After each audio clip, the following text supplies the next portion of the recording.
আসসালামু আলাইকুম বন্ধুরা, আশা করি আপনারা সকলে ভালো আছেন। আমি সুলতানাস রান্নাঘর থেকে বলছি। আজকে আমি আপনাদের জন্য নিয়ে এসেছি মাটন কষার রেসিপি।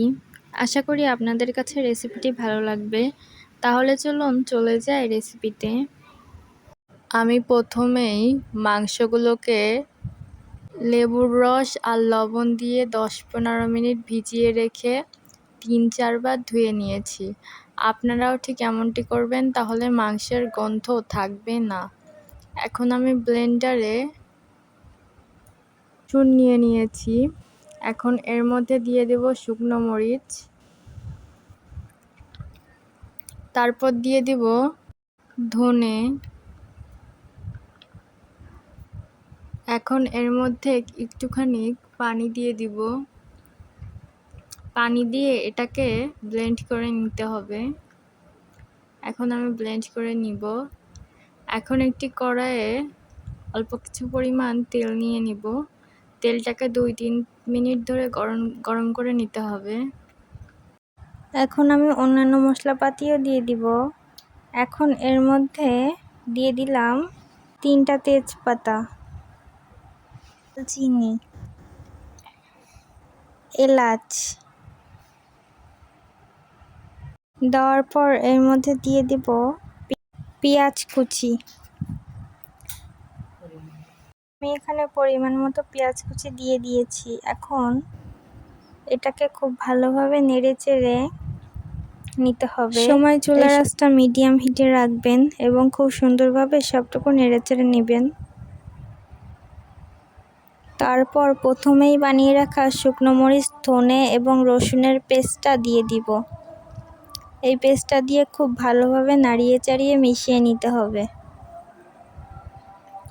এই টাইমে আপনারা চুলার জালটা মিডিয়াম হিটেই রাখবেন। এখন 2 চামচ আদা বাটা দিয়ে দিতে হবে। দিয়ে দেওয়ার পর এর মধ্যে দিয়ে দিতে হবে জিরার গুঁড়ো। তারপর আবারও খুব ভালোভাবে নেড়েচেড়ে মিক্স করে নিতে হবে। দেখুন আমি সব কিছু একসাথে মিক্স করে নিচ্ছি।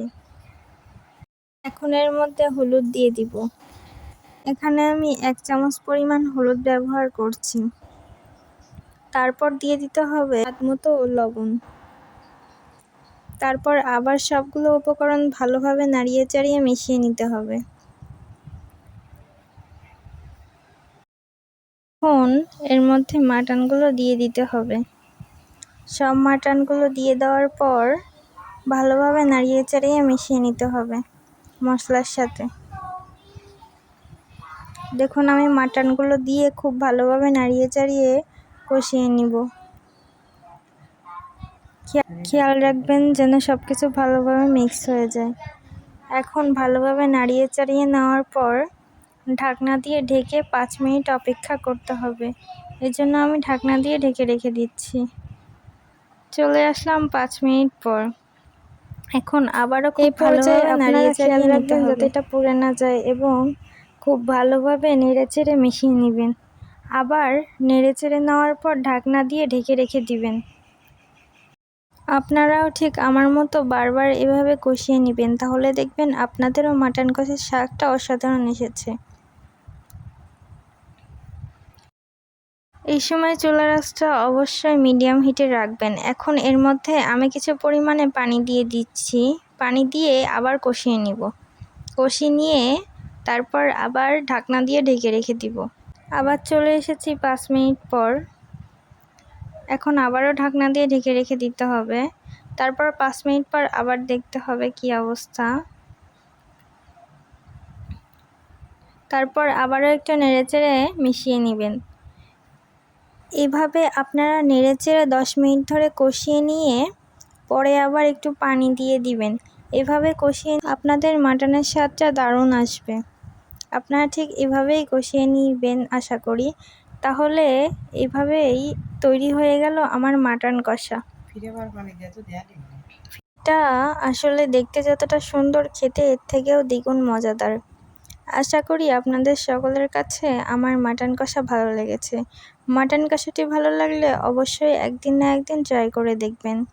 ট্রাই করলে অবশ্যই সকলে চেটেপুটে খেতে বাধ্য হবে।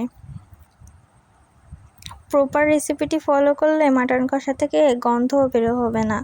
আর যদি সত্যিই লেগে থাকে তাহলে লাইক সাবস্ক্রাইব করে পাশে থাকুন, আমার সুলতানাস রান্নাঘরের একজন সদস্য হয়ে যান।